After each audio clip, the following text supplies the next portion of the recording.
শিবিরের সাথে যদি আমি যোগ করি তাহলে আমার উইন হওয়ার সম্ভাবনা বেশি। এবং আমাদের যারা আগের প্রজন্ম তারা যদি এই টোনটা ধরতে না পারে বা এই বিষয়টা বুঝতে না পারে, এটা তাদের ব্যাপার। আমি তো সবার কাছেই ওপেন ছিলাম, আমাকে অনেকেই অ্যাপ্রোচ করেছে এবং আমার যেটা কাঙ্ক্ষিত পদ ছিল সেটা শিবির থেকে তারা বলেছে যে তারা সেই পদের জন্য আমার সাথে জোটবদ্ধ হতে আগ্রহী এবং সেই জায়গা থেকে আমি জোট করেছি। এখন কেউ যদি মনে করে জোট করা মানে প্যানেল, সেটা তো তার জানার অপারগতা বা তার জানার স্বল্পতা, সেটা তো আর আমার দোষ না। এবং দ্বিতীয় যে প্রশ্নটা যে আমি শিবিরের প্যানেল থেকে কেন, সেটাও আমি বললাম যে তারা আমাকে অ্যাপ্রোচ করেছে, আমি সবার কাছেই ওপেন ছিলাম। আমি ফেসবুক পোস্টের মাধ্যমে জানিয়েছিলাম যে কেউ যদি আমার সাথে এই জোটবদ্ধ হতে আগ্রহী হয় বা তাদের প্যানেল থেকে আমাকে প্রার্থী হিসেবে নিতে আগ্রহী হয়, তাহলে তারা যেন আমাকে অ্যাপ্রোচ করে। আমাকে অনেকেই অ্যাপ্রোচ করেছে এবং সেই জায়গা থেকে আমার পার্সোনালি মনে হয়েছে যে শিবিরের সাথে যদি আমি যোগ করি তাহলে আমার উইন হওয়ার সম্ভাবনা বেশি। এবং আমার যেসব পারিপার্শ্বিক অন্যান্য সব বিষয় বিবেচনা করে আর কি আমি মনে করেছি যে এই প্যানেলটা আমার জন্য ভালো। তো সেই জায়গা থেকেই আমার আশা। এখানে আসলে অন্য কোনো রিজন নাই বা কোনো ফ্রেমিং করার কোনো। আমি নির্বাচন করছি মুক্তিযুদ্ধ ও গণতান্ত্রিক আন্দোলন যে সম্পাদক, সেই পদের জন্য।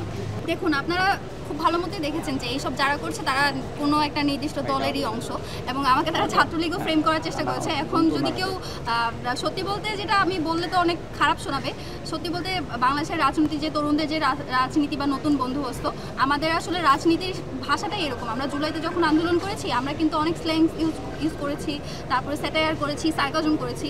এখন আমাদের যারা আগের প্রজন্ম তারা যদি এই টোনটা ধরতে না পারে বা এই বিষয়টা বুঝতে না পারে, এটা তাদের ব্যাপার।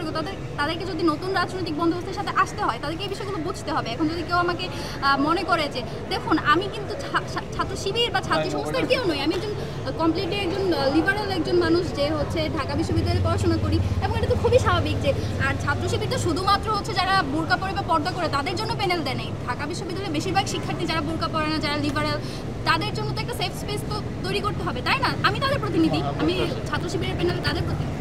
তো তারা তো সেটা সেভাবে দেখছে না, তারা আমাকে বিভিন্নভাবে ফ্রেম করার চেষ্টা করছে। এবং আমি এতে এক বিন্দু মাত্র বিচলিত নই, কারণ আমি কোনো অন্যায় করিনি। তারা যদি আমার কোনো অপরাধ বা আমার কোনো অন্যায় কিছু খুঁজে আনতে পারে তাহলে হয়তো সেটা বলতে পারে। দেখুন, বিষয়টা হচ্ছে যখন হচ্ছে যার নিজের দলে আসে তখনই কেবল তার প্রতিবাদ করে, অন্য দলের জন্য তার প্রতিবাদ করে না। এটাই হচ্ছে আমাদের রাজনীতির যে কালচার সেটা।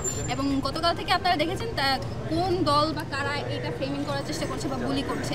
তাদের আমার স্ট্যান্ড হলো, আমার পার্সোনাল স্ট্যান্ড হলো, তাদের দলের কাউকে নিয়ে যখন মন্তব্য করা হবে আমি তার বিরুদ্ধে দাঁড়াবো। এবং এভাবেই আসলে সুস্থ রাজনীতিতে ফেরা উচিত এবং এটা তারা যত তাড়াতাড়ি বুঝবে তাদের জন্যই ভালো।